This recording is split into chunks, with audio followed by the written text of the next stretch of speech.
دستگاه اجرایی پرزیدنت جمهوری تاجیکستان در اساس نظامنامه‌ای که از طرف پرزیدنت جمهوری تاجیکستان تصدیق کرده شده است فعالیت و کار می‌کند. خب یکی از سمت‌های اساسی فعالیت دستگاه اجرایی پرزیدنت جمهوری تاجیکستان این تأمین فعالیت پرزیدنت جمهوری تاجیکستان و حکومت جمهوری تاجیکستان میباشد.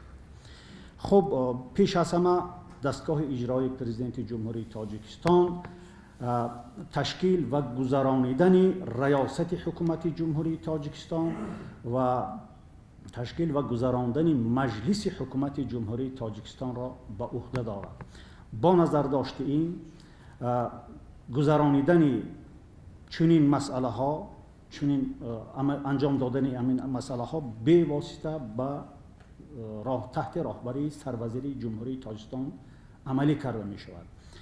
از این نقطه نظر موافق نظامنامه درباره دستگاه اجرایی پرزیدنت جمهوری تاجیکستان در آنجا قید شده است.